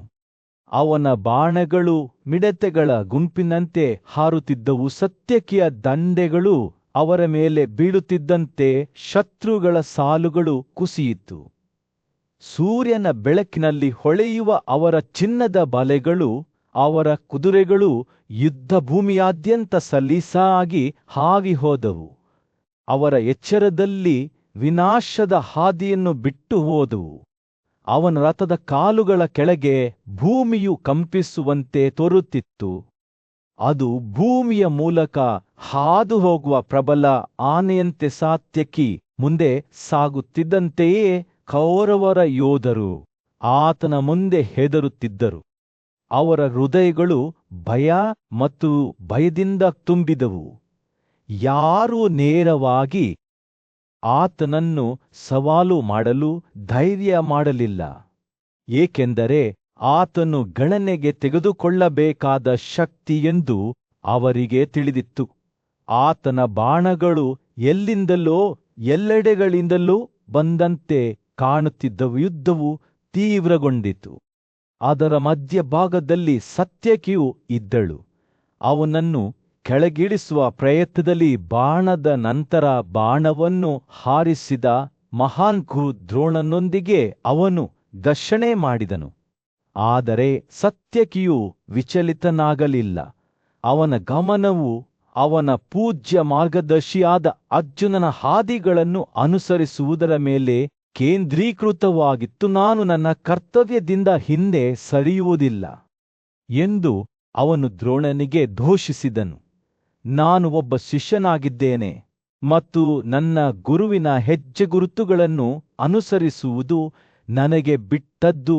ಹೀಗೆ ಅವನು ದ್ರೋಣನಿಂದ ದೂರ ಸರಿದನು ಮತ್ತು ಯುದ್ಧಭೂಮಿಯಾದ್ಯಂತ ತನ್ನ ರಥವು ಗುಡುಗುತ್ತಾ ಮುಂದುವರಿಯಿತು. ಸತ್ಯಕಿ ಕೌರವರ ಸಾಲುಗಳ ಮೂಲಕ ಸವಾರಿ ಮಾಡುತ್ತಿದ್ದಾಗ ಅವನು ಹೋರಾಟದ ನಡುವೆ ಎತ್ತರವಾಗಿ ನಿಂತಿರುವ ಪರಾಕ್ರಮಶಾಲಿ ಯೋಧ ಕೃತವರ್ಮನೊಂದಿಗೆ ಮುಖಾಮುಖಿಯಾದನು. ಇಬ್ಬರು ಬಾಣಗಳ ಕೋಲಾಹಲದಲ್ಲಿ ಮುಖಾಮುಖಿಯಾದರು. ಅವರ ಯುದ್ಧದ ಕೂಗುಗಳು ಭೂದೃಶ್ಯದಾದ್ಯಂತ ಪ್ರತಿಧ್ವನಿಸುತ್ತಿದ್ದವು. ಕೊನೆಯಲ್ಲಿ ಸತ್ಯಕಿಯ ಶ್ರೇಷ್ಠ ಕೌಶಲ್ಯವೇ ನಿರ್ಣಾಯಕವೆಂದು ಸಾಬೀತಾಯಿತು ಮತ್ತು ಕೃತವರ್ಮನು ಅವನ ದಂಡೆಗಳಿಗೆ ಬಿದ್ದನು. ಆದರೆ ಅವನು ತನ್ನ ವೈರಿಗಳ ಮೇಲೆ ಜಯ ಸಾಧಿಸುತ್ತಿದ್ದಂತೆಯೇ ತನ್ನ ಮುಂದೆ ದೊಡ್ಡ ಸವಾಲು ಇದೆ ಎಂದು ಸತ್ಯಕಿಗೆ ತಿಳಿದಿತ್ತು, ಏಕೆಂದರೆ ಕೌರವ ಸೈನ್ಯದ ಹೃದಯದಲ್ಲಿ ಪರಾಕ್ರಮಶಾಲಿ ದುರ್ಯೋಧನನು ಕಾಯುತ್ತಿದ್ದನು. ಅವನ ಕಣ್ಣುಗಳು ಸಿನಿಯ ಮೊಮ್ಮಗನ ಮೇಲೆ ತೀವ್ರ ದೃಢ ನಿಶ್ಚಯದಿಂದ ನಿಂತೆವು. ಯುದ್ಧವನ್ನು ಅಷ್ಟು ಸುಲಭವಾಗಿ ಗೆಲ್ಲಲಾಗುವುದಿಲ್ಲ. ಕೊನೆಯಲ್ಲಿ ವಿಜಯಶಾಲಿಯಾಗಿ ಹೊರಹೊಮ್ಮಲು ಸತ್ಯಕಿಯ ಎಲ್ಲಾ ಶಕ್ತಿ ಮತ್ತು ಕುತಂತ್ರವನ್ನು ತೆಗೆದುಕೊಳ್ಳುತ್ತದೆ. ಸೂರ್ಯನು ಧೃತರಾಷ್ಟ್ರನ ವಿಶಾಲ ಸೈನ್ಯದ ಮೇಲೆ ಬೀಸಿದನು. ಅಂತ್ಯವಿಲ್ಲದ ಸಾಗರದಂತೆ ಅವನ ಮುಂದೆ ಚಾಚಿದನು. ಅವನ ಸಲಹೆಗಾರನಾದ ಸಂಜಯನು ಅವನ ಪಕ್ಕದಲ್ಲಿ ನಿಂತನು. ಅವನು ಅವರ ಪಡೆಗಳ ಸದ್ಗುಣಗಳನ್ನು ವಿಚಾರಿಸಲು ಪ್ರಾರಂಭಿಸಿದಾಗ ಶ್ರದ್ಧೆಯಿಂದ ಕೇಳುತ್ತಿದ್ದ ನನ್ನ ಸೈನ್ಯವು ಸಮಾನವಾಗಿ ಅನೇಕ ಉತ್ಕೃಷ್ಟತೆಗಳನ್ನು ಹೊಂದಿದೆ. ಧೃತರಾಷ್ಟ್ರ ಘೋಷಿಸಿದ ಇದು ಸಮಾನವಾಗಿ ಶ್ರೇಷ್ಠವೆಂದು ಪರಿಗಣಿಸಲ್ಪಟ್ಟಿದೆ. ವಿಜ್ಞಾನದ ನಿಯಮಗಳ ಪ್ರಕಾರ ಸಜ್ಜುಗೊಂಡಿದೆ ಮತ್ತು ಅಸಂಖ್ಯಾತವಾಗಿದೆ. ಅವನು ತನ್ನ ಮುಂದೆ ಸೈನಿಕರ ಸಮುದ್ರವನ್ನು ಸಮೀಕ್ಷೆ ಮಾಡುತ್ತಿದ್ದನು. ಸೈನಿಕರು ತುಂಬಾ ವಯಸ್ಸಾದವರಲ್ಲ, ತುಂಬಾ ಚಿಕ್ಕವರಲ್ಲ, ದುರ್ಬಲರಲ್ಲ, ಸ್ಥೂಲಕಾಯದವರಲ್ಲ. ಅವರು ಸಕ್ರಿಯರಾಗಿದ್ದಾರೆ, ಚೆನ್ನಾಗಿ ಅಭಿವೃದ್ಧಿ ಹೊಂದಿದ್ದಾರೆ ಮತ್ತು ಬಲಶಾಲಿಯಾಗಿದ್ದಾರೆ, ರೋಗದಿಂದ ಮುಕ್ತರಾಗಿದ್ದಾರೆ. ಅವನು ಮಾತನಾಡುತ್ತಿರುವಾಗ ಧೃತರಾಷ್ಟ್ರನ ಕಣ್ಣುಗಳು ಶ್ರೇಣಿಯ ಮೇಲೆ ಸುತ್ತುತ್ತಿದ್ದವು. ರಕ್ಷಾಕವಚ ಹೊದಿಕೆಯ ಯೋಧರನ್ನು ಸೂರ್ಯನ ಬೆಳಕಿನಲ್ಲಿ ಹೊಳೆಯುವ ಅವರ ಪತ್ರಗಳನ್ನು ತೆಗೆದುಕೊಳ್ಳುತ್ತಿದ್ದವು. ಅವನು ತನ್ನ ಸೈನ್ಯದ ಬಗ್ಗೆ ಹೆಮ್ಮೆ ಪಡುತ್ತಿದ್ದನು ಮತ್ತು ಸಂಜಯನ ಕಣ್ಣುಗಳು ಪ್ರತಿ ಹಾದುಹೋಗುವ ಕ್ಷಣದಲ್ಲೂ ತನ್ನ ಹೆಮ್ಮೆಯ ಉಬ್ಬುಗಳನ್ನು ಗ್ರಹಿಸುತ್ತಿದ್ದವು. ಆದರೆ ಅಂತಹ ಸೈನ್ಯವನ್ನು ಸಹ ಕೊಲ್ಲುವುದು ಅದೃಷ್ಟವಲ್ಲದೆ ಮತ್ತೇನು? ಧೃತರಾಷ್ಟ್ರನು ಹತಾಶೆಯ ಸುಳಿವನ್ನು ಹೊಂದಿದ್ದ ಅವನ ಧ್ವನಿಯಲ್ಲಿ ಯೋಚಿಸಿದನು. ಪಾಂಡವರಲ್ಲಿದ್ದ ಆ ಗೂಳಿಯಾದ ಅರ್ಜುನನು ನನ್ನ ಸೈನ್ಯವನ್ನು ಸಮುದ್ರದಂತೆ ಚುಚ್ಚಿದಾಗ ಮತ್ತು ಯುರಿದನನು ಹಿಂಬಾಲಿಸಿದಾಗ ನನ್ನ ಸೈನ್ಯದ ಅವಶೇಷವೂ ಸಹ ಜೀವಂತವಾಗಿ ಉಳಿದಿರುವ ನಿರೀಕ್ಷೆಯನ್ನು ನಾನು ನೋಡಲಿಲ್ಲ. ಧೃತರಾಷ್ಟ್ರನು ಯುದ್ಧದ ಘಟನೆಗಳನ್ನು ವಿವರಿಸುವಾಗ ಸಂಜಯನು ಗಮನವಿಟ್ಟು ಆಲಿಸಿದನು. ಅರ್ಜುನ ಮತ್ತು ಕೃಷ್ಣನ ಸಂಯೋಜಿತ ಶಕ್ತಿಯ ವಿರುದ್ಧ ತನ್ನ ಪುತ್ರರು ಹೇಗೆ ಧೈರ್ಯದಿಂದ ಹೋರಾಡಿದರು, ಆದರೆ ಯಾವುದೇ ಪ್ರಯೋಜನವಾಗಲಿಲ್ಲ ಎಂಬುದರ ಬಗ್ಗೆ ಅವನು ಹೇಳಿದನು. ಕೌರವ ರಾಜನ ಮಾತುಗಳು ಆಳವಾದ ದುಃಖದ ಭಾವದಿಂದ ತುಂಬಿದ್ದವು. ಅವನು ತನ್ನ ಸೈನ್ಯದ ನಷ್ಟವನ್ನು ಮಾತ್ರವಲ್ಲ, ತನ್ನ ಸ್ವಂತ ಕುಟುಂಬದ ವೈಫಲ್ಯವನ್ನೂ ಸಹ ದುಃಖಿಸುತ್ತಿದ್ದಾನೆ. ಧೃತರಾಷ್ಟ್ರನು ಮಾತನಾಡುವುದನ್ನು ಮುಂದುವರೆಸಿದಾಗ ಸಂಜಯನು ತನ್ನ ಮೇಲೆ ಬೀಳುತ್ತಿದ್ದ ದುಃಖದ ಭಾರವನ್ನು ಕಂಡನು. ಅವನ ಕಣ್ಣುಗಳು ಮುಳುಗಿದಂತೆ ಕಾಣುತ್ತಿದ್ದವು. ಅವನ ಧ್ವನಿಯು ಭಾವೋದ್ರೇಕದಿಂದ ತುಂಬಿತ್ತು. ತನ್ನ ಸ್ವಂತ ಕ್ರಿಯೆಗಳ ವಿನಾಶಕಾರಿ ಪರಿಣಾಮಗಳನ್ನು ಒಪ್ಪಿಕೊಳ್ಳಲು ಹೆಣಗಾಡುತ್ತಿದ್ದ ರಾಜನ ಕಡೆಗೆ ಸಲಹೆಗಾರನ ಹೃದಯವು ಹೊರಹೊಮ್ಮಿತು. ಹಿಂದೆ ನಿನ್ನ ಅನೇಕ ಬುದ್ಧಿವಂತ ಹಿತೈಷಿಗಳು ನಿನಗೆ ಪಾಂಡುವಿನ ಮಕ್ಕಳನ್ನು ತ್ಯಜಿಸಬೇಡ ಎಂದು ಹೇಳಿದ್ದರು, ಆದರೆ ನೀನು ಅವರ ಮಾತುಗಳಿಗೆ ಕಿವಿಗೊಡಲಿಲ್ಲ. ಹಿತೈಷಿ ಸ್ನೇಹಿತರ ಸಲಹೆಗಳಿಗೆ ಕಿವಿಗೊಡದ ಆ ವ್ಯಕ್ತಿ ನಿನ್ನಂತೆಯೇ ದೊಡ್ಡ ಸಂಕಟದಲ್ಲಿ ಬೀಳುತ್ತಾ ಅಳುತ್ತಾನೆ. ಧೃತರಾಷ್ಟ್ರನ ದೃಷ್ಟಿ ಕ್ಷೀಣಿಸಿತು ಮತ್ತು ಒಂದು ಕ್ಷಣ ಸಂಜಯನು ತನ್ನ ಕಣ್ಣುಗಳಲ್ಲಿ ತಿಳುವಳಿಕೆಯ ಮಿನುಗುವಿಕೆಯನ್ನು ನೋಡಿದನೆಂದು ಭಾವಿಸಿದನು. ಆದರೆ ರಾಜನು ತನ್ನ ಸ್ವಂತ ಕ್ರಿಯೆಗಳು ಈ ಭಯಾನಕ ಪರಿಣಾಮಕ್ಕೆ ಕಾರಣವಾಗಿದೆ ಎಂದು ಅರಿತುಕೊಂಡಾಗ ಅದು ಶೀಘ್ರದಲ್ಲೇ ಆಳವಾದ ಹತಾಶೆಯಿಂದ ಬದಲಾಯಿತು. ಯುದ್ಧವು ಭೀಕರವಾಗಿತ್ತು ಮತ್ತು ಎರಡೂ ಕಡೆಯವರು ಭಾರೀ ನಷ್ಟವನ್ನು ಅನುಭವಿಸುತ್ತಿದ್ದರು.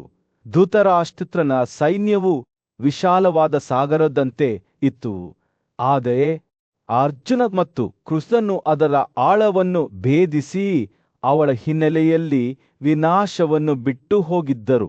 ಮತ್ತು ಈ ಭೀಕರ ಯುದ್ಧದ ನಡುವೆಯೇ ಸಂಜಯನು ರಾಜ ಧೃತರಾಷ್ಟ್ರನ ಕಡೆಗೆ ತಿರುಗಿ, ನನ್ನ ರಾಜನೇ, ಎಚ್ಚರಿಕೆಯಿಂದ ಕೇಳು. ಅರ್ಜುನನಿಂದ ಕೃತವರ್ಮನ ಸೈನ್ಯವನ್ನು ಸೋಲಿಸಿದ ನಂತರ ಪಾರ್ಥರು ಅವಮಾನಕ್ಕೊಳಗಾದರು, ಆದರೆ ನಿಮ್ಮ ಸೈನ್ಯವು ಸಂತೋಷದಿಂದ ತುಂಬಿತ್ತು.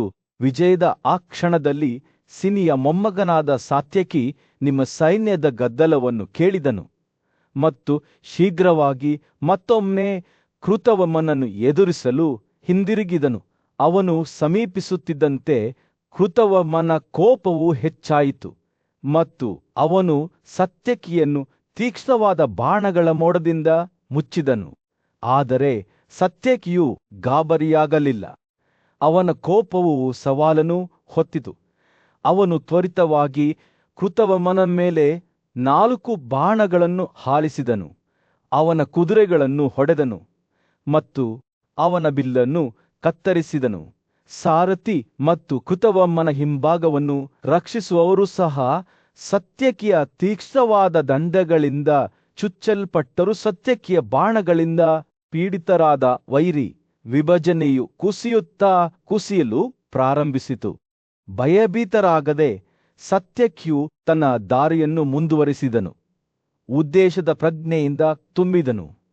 ಅವನು ಈಗ ಸೋಲಿಸಲ್ಪಟ್ಟ ದ್ರೋಣನ ವಿಭಜನೆಯ ಸಾಗರವನ್ನು ದಾಟುವಾಗ ಅವನು ಕೃತವರ್ಮನನ್ನು ಸೋಲಿಸಿದ್ದಕ್ಕೆ ಸಂತೋಷದ ಅಲೆಯನ್ನು ಅನುಭವಿಸಿದನು. ಸತ್ಯಕಿಯು ತನ್ನ ಸಾರಥಿಯನ್ನು ಉದ್ದೇಶಿಸಿ, ಭಯವಿಲ್ಲದೆ ನಿಧಾನವಾಗಿ ಮುಂದುವರಿಯಿರಿ ಎಂದು ಹೇಳಿದನು.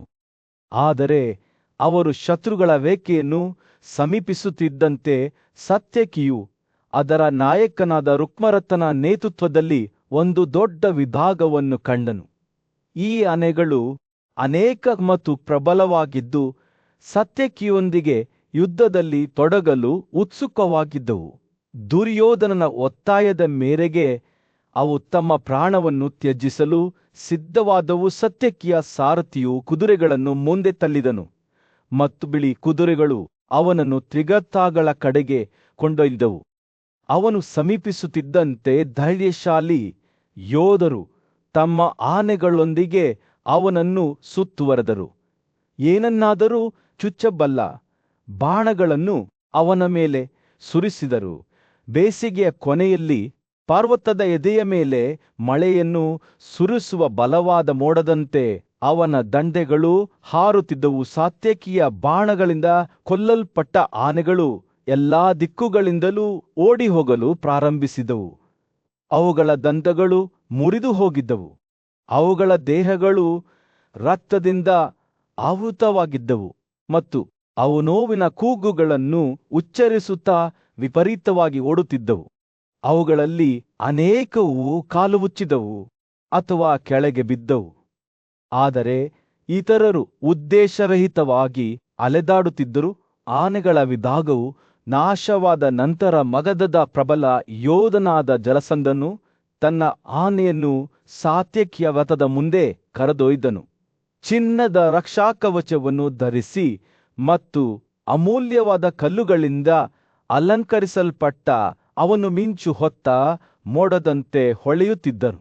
ಆದರೆ ಸಾತ್ಯಕಿಯು ತನ್ನ ಅತ್ಯುತ್ತಮ ದಂಡೆಗಳಿಂದ ಅವನನ್ನು ಪರೀಕ್ಷಿಸಿದನು ಮತ್ತು 2 ಯೋಧರು ರಕ್ಷಣೆ ಮಾಡಿದರು. ಜಲಸಂಧನು ತನ್ನ ಅಗಲವಾದ ಎದೆಯ ಮೇಲೆ ಸತ್ಯಕಿಯನ್ನು ತೀಕ್ಷ್ಣವಾದ ಬಾಣಗಳಿಂದ ಚುಚ್ಚಿದನು. ಆದರೆ ಸತ್ಯಕಿಯು ಹಿಂದೆ ಸರಿಯಲಿಲ್ಲ.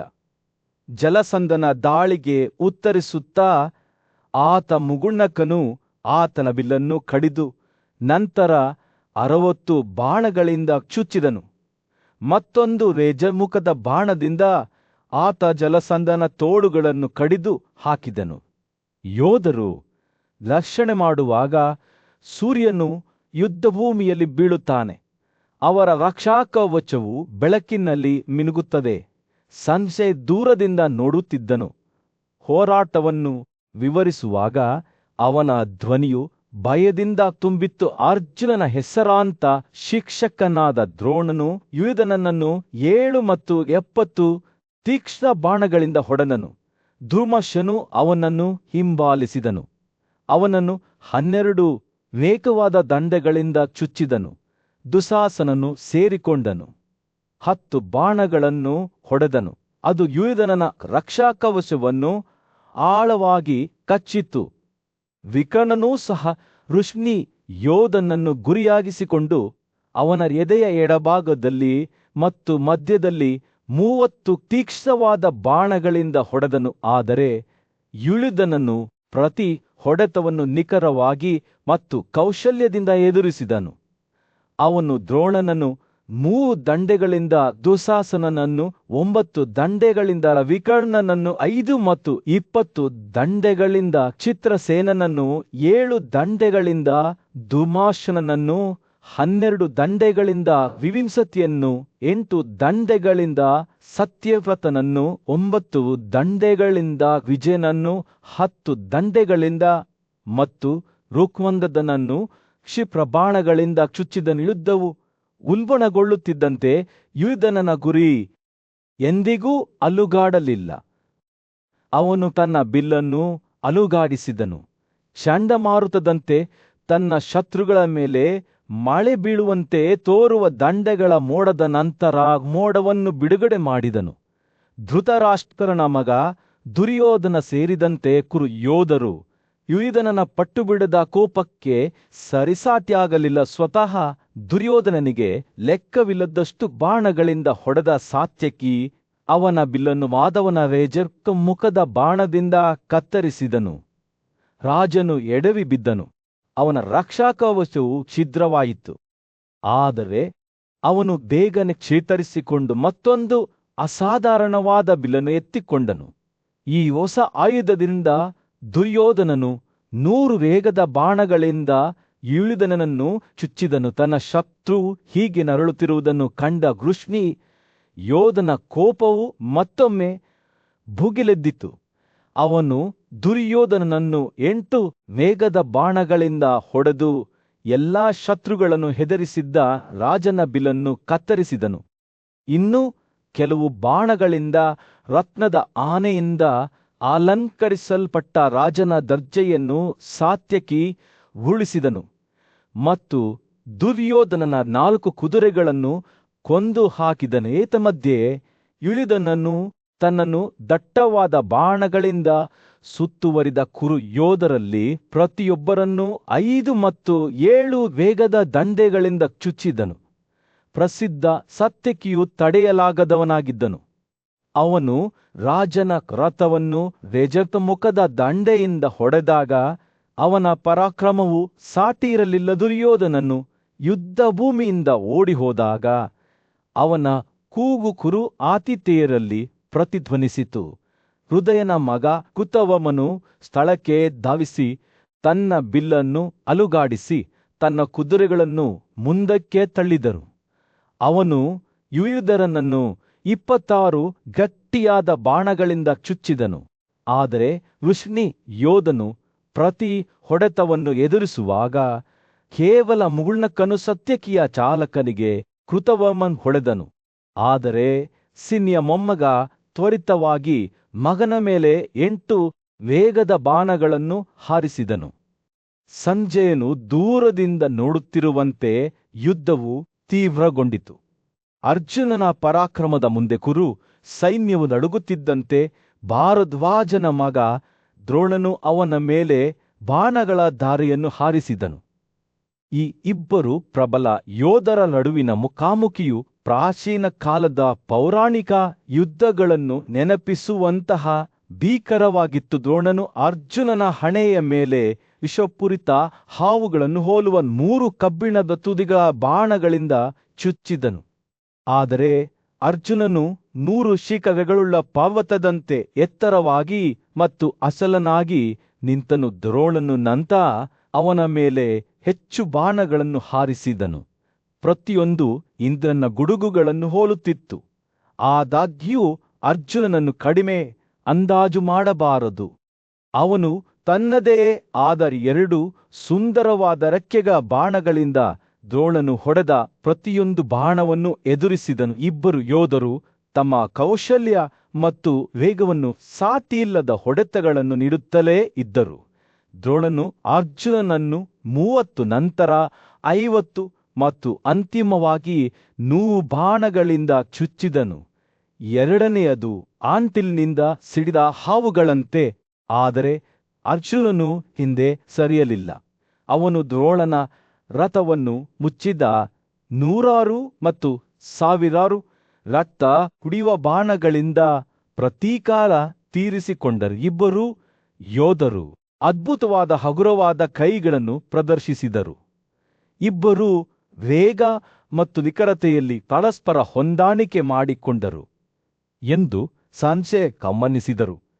ಎರಡೂ ಕಡೆಯವರು ಕಾಗನೀಡದೆ ಯುದ್ಧವು ತೀವ್ರಗೊಂಡಿತು. ಅರ್ಜುನನು ದ್ರೋಣನನ್ನು 9 ನೇರ ಬಾಣಗಳಿಂದ ಹೊಡೆದನು. ಜೊತೆಗೆ ತನ್ನ ಸ್ಟ್ಯಾಂಡರ್ಡ್ ಮತ್ತು ಚಾಲಕನನ್ನು ಅನೇಕ ದಂಡೆಗಳಿಂದ ಗುರಿಯಾಗಿಸಿಕೊಂಡನು. ಆದಾಗ್ಯೂ ದ್ರೋಣನನ್ನು ಅಷ್ಟು ಸುಲಭವಾಗಿ ಸೋಲಿಸಲು ಸಾಧ್ಯವಾಗಲಿಲ್ಲ. ಅವನು ತನ್ನದೇ ಆದ ಬಾಣದಿಂದ ಪ್ರತಿ ಹೊಡೆತವನ್ನು ಎದುರಿಸಿದನು. ಮಾಧವನ ರಥದ ಮೇಲಿನ ಮಾನದಂಡವನ್ನು ಕತ್ತರಿಸಿದನು ಮತ್ತು ನಂತರ ಅಗಲವಾದ ತಲೆಯ ಬಾಣದಿಂದ ಅವನ ಬಿಲ್ಲನ್ನು ಚೂರು ಚೂರು ಮಾಡಿದನು.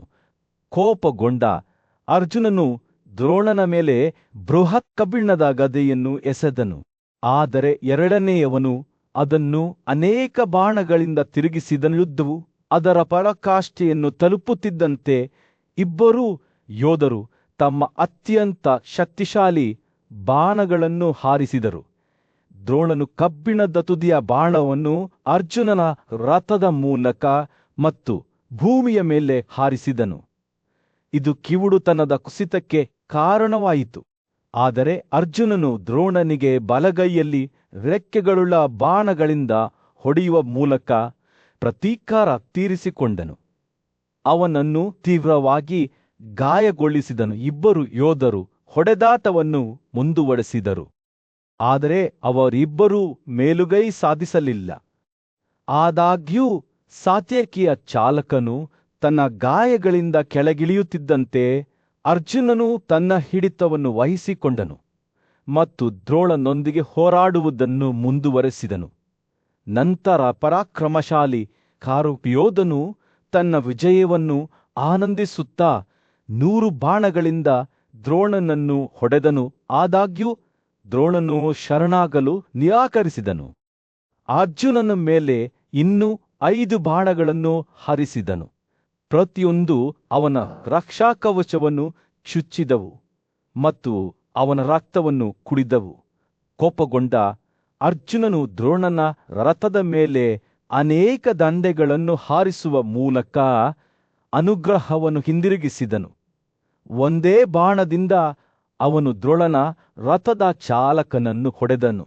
ಇದರಿಂದಾಗಿ ಅದು ಭಯಭೀತರಾಗಿ ಓಡಿಹೋಯಿತು. ಕೌರವ ಸೇನೆಯು ಭಯದಿಂದ ನೋಡುತ್ತಿದ್ದಂತೆ ಅವರ ಪರಾಕ್ರಮಶಾಲಿ ಯೋಧನಾದ ದ್ರೋಣನು ಸೂರ್ಯನು ಯುದ್ಧಭೂಮಿಯ ಮೇಲೆ ಮುಳುಗಿ ಹತ್ಯಾಕಾಂಡದ ಮೇಲೆ ಚಿನ್ನದ ಹೊಳಪನ್ನು ಬೀರುತ್ತಲೇ ಇದ್ದನು. ಸಾರಥಿಯಾದ ಸಂಜಯನು ತನ್ನ ಒಡೆಯನಾದ ಸಾತ್ಯಕಿಯನ್ನು ಭಯ ಮತ್ತು ಗೌರವದ ಮಿಶ್ರಣದಿಂದ ನೋಡಿದನು. ಅವರು ಹರಿದಿಕನ ಮಗನ ನೇತೃತ್ವದಲ್ಲಿ ನಡೆದ ಕೌರವ ಯೋಧರ ವಿರುದ್ಧದ ಭೀಕರ ಯುದ್ಧದಲ್ಲಿ ಜಯಶಾಲಿಯಾಗಿ ಹೊರಹೊಮ್ಮಿದ್ದರು. ಅವರು ತಮ್ಮ ಬಿಳಿ ಕುದುರೆಗಳ ಮೇಲೆ ಸವಾರಿ ಮಾಡುತ್ತಿರುವಾಗ ಅವರ ರಕ್ಷಾಕವಚವು ಮುಸುಕಾಗುತ್ತಿರುವ ಬೆಳಕಿನಲ್ಲಿ ಮಿಲುಗುತ್ತಿರುವಾಗ ಸಂಜಯನು ಸಾತ್ಯಕಿಯ ಕಡೆಗೆ ತಿರುಗಿ, ನಮ್ಮ ವೈರಿಗಳನ್ನು ಕೇಶವ ಮತ್ತು ಪಾಲ್ಗುಣರು ಈಗಾಗಲೇ ಸೋಲಿಸಿದ್ದಾರೆ. ನಾವು ಕೇವಲ ಸಾಧಾರವಾಗಿದ್ದೇವೆ ಎಂದು ಹೇಳಿದನು. ಸಾತ್ಯಕಿ ನಗುತ್ತಾ, ಅವನ ಕಣ್ಣುಗಳು ವಿನೋದದಿಂದ ಮಿನುಗುತ್ತಿದ್ದವು. ನಾವು ಸತ್ತವರನ್ನು ಕೊಂದಿದ್ದೇವೆ, ನನ್ನ ಸ್ನೇಹಿತ ಎಂದು ಉತ್ತರಿಸಿದನು. ಭೀಕರ ಕೂಗಿನಿಂದ ಸಾತ್ಯಕಿಯು ಮತ್ತೊಮ್ಮೆ ಯುದ್ಧಕ್ಕೆ ಇಳಿದನು. ಅವನ ಬಾಣಗಳು ಗಾಳಿಯಲ್ಲಿ ಗಿಡುಗದಂತೆ ತನ್ನ ಬೇಟೆಯ ಮೇಲೆ ಬೀಳುತ್ತಿದ್ದವು. ಕುರುಯೋಧರು ಎಲ್ಲಾ ಕಡೆಗಳಿಂದ ಅವನ ಮೇಲೆ ದಾಳಿ ಮಾಡಿದರು. ಆದರೆ ಇಳಿದನನ ಶಕ್ತಿಯನ್ನು ವಿರೋಧಿಸಲು ಯಾರಿಂದಲೂ ಸಾಧ್ಯವಾಗಲಿಲ್ಲ. ಅವನು ತನ್ನ ಎಲ್ಲಾ ವೈಭವದಿಂದ ಹೊರಹೊಮ್ಮುವ ಸೂರ್ಯನಂತೆ ಅವರ ಶ್ರೇಣಿಯಲ್ಲಿ ಸವಾರಿ ಮಾಡಿದನು. ಅವನನ್ನು ಎಚ್ಚರಿಸುವಲ್ಲಿ ವಿನಾಶದ ಹಾದಿಯನ್ನು ಬಿಟ್ಟು ಹೋದನು. ಅವನು ಕೌರವರ ಸಾಲುಗಳನ್ನು ಚುಚ್ಚಿದಾಗ ರಾಜನ ಯೋಧನಾದ ಸುದರ್ಶನನು ಸಾತ್ಯಕಿಯನ್ನು ಎದುರಿಸಲು ಹೊರಬಂದನು. ಬಿಲ್ಲು ಮತ್ತು ಬಾಣಗಳಿಂದ ಸಜ್ಜುಗೊಂಡ ಮತ್ತು ಕೋಪದಿಂದ ತುಂಬಿದ ಚಿನ್ನದ ರಕ್ಷಾಕವಚವನ್ನು ಧರಿಸಿದ ಸುದರ್ಶನನು ಧಾವಿಸುತ್ತಿದ್ದ ಸಾತ್ಯಕಿಯ ವಿರುದ್ಧ ಮುನ್ನಡೆದನು. ಇಬ್ಬರು ಯೋಧರು ತೀವ್ರವಾದ ಮುಖಾಮುಖಿಯಲ್ಲಿ ಹೋರಾಡಿದರು. ಅವರ ಬಾಣಗಳು ಸಾವಿನ ನೃತ್ಯದಂತೆ ಹಿಂದಕ್ಕೆ ಮತ್ತು ಮುಂದಕ್ಕೆ ಹಾರುತ್ತಿದ್ದವು. ಎರಡೂ ಕಡೆಯವರು ಹೊಡೆದಾಟಗಳನ್ನು ಮುಂದುವರೆಸಿದರು ಮತ್ತು ಎರಡೂ ಕಡೆಯವರು ಮೇಲುಗೈ ಸಾಧಿಸಲಿಲ್ಲ. ಆದರೆ ಸಾತ್ಯಕಿಯ ಪರಾಕ್ರಮವು ಸಾಟಿಯಿರಲಿಲ್ಲ. ಅವನ ಬಾಣಗಳು ಬೆಣ್ಣೆಯ ಮೂಲಕ ಬಿಸಿಯಾದ ಚಾಕಿಯಂತೆ ಸುದರ್ಶನನ ರಕ್ಷಣೆಯ ಮೂಲಕ ಚುಚ್ಚಿದವು. ಸುದರ್ಶನನು 100 ತೀಕ್ಷ್ಣವಾದ ದಂಡೆಗಳಿಂದ ಪ್ರತಿದಾಳಿ ಮಾಡಿದನು. ಆದರೆ ಸಾತ್ಯಕಿಯ ರಕ್ಷಾಕವಚವು ಪ್ರತಿ ಹೊಡೆತವನ್ನು ತಿರುಗಿಸುತ್ತಾ ಬಲವಾಗಿ ಹಿಡಿದಿತ್ತು. ಸಾತ್ಯಕಿಯ ರಕ್ಷಾಕವಚವನ್ನು ಭೇದಿಸುವಲ್ಲಿ ವಿಫಲವಾದ ಕಾರಣ ಕೋಪಗೊಂಡ ಸುದರ್ಶನನು ಚಿನ್ನದ ತುದಿಗಳ ಬಾಣಗಳನ್ನು ಹಾರಿಸಿದನು. ಅವನ ಬಿಲ್ಲಿನ ತಂತಿಯಿಂದ ಕಿವಿಗೆ ಹೊಡೆದನು. ಆದರೆ ಈ ಶಕ್ತಿಶಾಲಿ ಕ್ಷಿಪಣಿಗಳು ಸಹ ಸಾತ್ಯಕಿಯ ರಕ್ಷಣೆಗೆ ಸರಿಸಾಟಿಯಾಗಲಿಲ್ಲ. ರಾಜಕುಮಾರನು ಸುದರ್ಶನ ಕುದುರೆಗಳ ಮೇಲೆ ಹೊಳೆಯುವ 4 ಬಾಣಗಳನ್ನು ಗುರಿಯಾಗಿಸಿ ಅವುಗಳನ್ನು ಸುಲಭವಾಗಿ ಹೊಡೆದನು. ಈ ಅವಕಾಶವನ್ನು ಬಳಸಿಕೊಂಡ ಸಾತ್ಯಕಿ ಶೀಘ್ರವಾಗಿ ಸುದರ್ಶನನ ಚಾಲಕನನ್ನು ಕೊಂದು ನಂತರ ಅಗಲವಾದ ತಲೆಯ ಬಾಣದಿಂದ ರಾಜನ ತಲೆಯನ್ನು ಕತ್ತರಿಸಿದನು. ಅದನ್ನು ಕತ್ತರಿಸಿದ ಕೊಂಬೆಯಂತೆ ಗಾಳಿಯಲ್ಲಿ ಹಾರಿಸಿದನು. ಧೂಳು ನೆಲೆಗೊಳ್ಳುತ್ತಿದ್ದಂತೆ ಸಾತ್ಯಕಿ ವಿಜಯಶಾಲಿಯಾಗಿ ನಿಂತನು. ಅವನ ರಕ್ಷಾಕವಚವು ಮುರಿಯಲ್ಪಟ್ಟಿತು. ಆದರೆ ಮುರಿಯಲಿಲ್ಲ. ವಿಜಯೋತ್ಸವದ ಕೂಗಿನಿಂದ ಅವನು ಮುಂದೆ ಸಾಗುತ್ತಿದ್ದನು. ಅವನ ಕುದುರೆಗಳು ದಿಗಂತದ ಕಡೆಗೆ ಓಡುತ್ತಿದ್ದವು. ಅವನನ್ನು ಹಾದು ಹೋಗುವುದನ್ನು ನೋಡಿದವರೆಲ್ಲರೂ ಅವನ ಪರಾಕ್ರಮದಿಂದ ಆಶ್ಚರ್ಯಚಕಿತರಾದರು. ಅವರ ಹೃದಯಗಳು ಪರಾಕ್ರಮಶಾಲಿ ಯುಯುಧನನ ಬಗ್ಗೆ ಭಯ ಮತ್ತು ಗೌರವದಿಂದ ತುಂಬಿದವು. ತನ್ನ ದಾರಿಯಲ್ಲಿದ್ದ ಎಲ್ಲರನ್ನೂ ದಹಿಸುವ ಬೆಂಕಿಯಂತೆ ಸಾತ್ಯಕಿಯು ತನ್ನ ಮುಂದೆ ನಿಲ್ಲುವ ಧೈರ್ಯವಿದ್ದ ಎಲ್ಲ ವೈರಿಗಳನ್ನು ನುಂಗಿದನು. ವೃಷ್ಣಿಯ ಜಲಾಂಧದ ಪರಾಕ್ರಮಶಾಲಿ ಯೋಧನಾದ ಸಾತ್ಯಕಿಯು ತನ್ನ ರಥದಲ್ಲಿ ಎತ್ತರವಾಗಿ ನಿಂತಾಗ ಸೂರ್ಯನು ಯುದ್ಧಭೂಮಿಯಲ್ಲಿ ಬೀಳುತ್ತಾನೆ.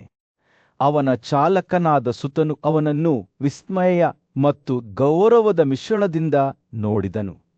ಓ ಸಾತ್ಯಕಿಯೇ, ನೀನು ನಮ್ಮ ಮುಂದೆ ಅಸಂಖ್ಯಾತ ವೈರಿಗಳನ್ನು ಸೋಲಿಸಿದ್ದೀಯ. ಕಾರುಗಳು, ಕುದುರೆಗಳು ಮತ್ತು ಆನೆಗಳಿಂದ ತುಂಬಿದ ದ್ರೋಣನ ವಿಭಜನೆಯ ಸಾಗರವು ನಿನ್ನ ಪರಾಕ್ರಮದಿಂದ ದಾಟಿದೆ ಎಂದು ಅವನು ಹೇಳಿದರು. ಅವನ ಕಣ್ಣುಗಳು ಆತ್ಮವಿಶ್ವಾಸದಿಂದ ನಿಲುಗುತ್ತಿದ್ದವು. ನಾನು ಕೇವಲ ನಶ್ವರನಾಗಿದ್ದೇನೆ, ಅವನು ಹೇಳಿದನು. ಆದರೂ ನಾನು ನಮ್ಮ ಕಾಲದ ಶ್ರೇಷ್ಠ ಯೋಧರನ್ನು ಎದುರಿಸಿದ್ದೇನೆ.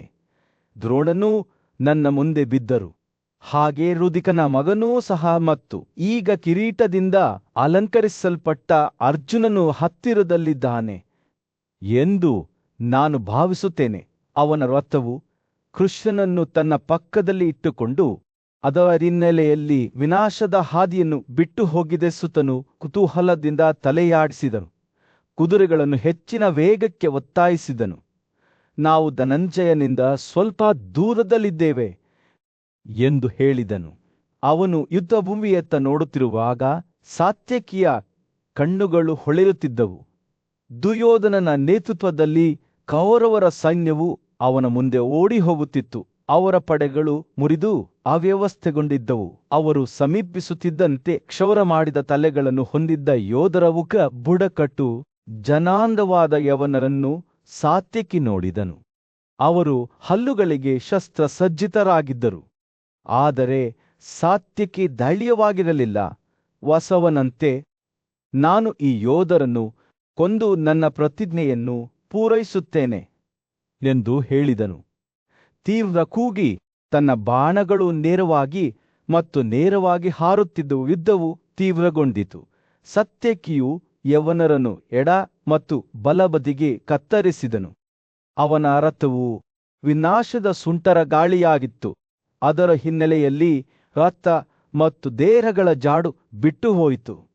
ಸಾತ್ಯಕಿಯ ಬಾಣಗಳು ಅವರ ಶ್ರೇಣಿಗಳ ಮೂಲಕ ಕತ್ತರಿಸಿ ಕಮ್ಮೋಜರು, ಶಕರು ಮತ್ತು ಬಾರ್ಬರಾಗಳನ್ನು ಸುಲಭವಾಗಿ ಹೊರತೆಗೆಯುತ್ತಿದ್ದಂತೆ ಕೌರವ ಸೈನ್ಯವು ಅವ್ಯವಸ್ಥೆಗೆ ಒಳಗಾಯಿತು. ಸೂರ್ಯನು ಮುಳುಗಲು ಪ್ರಾರಂಭಿಸಿದಾಗ ಯುದ್ಧಭೂಮಿಯು ಕೊಲ್ಲಲ್ಪಟ್ಟ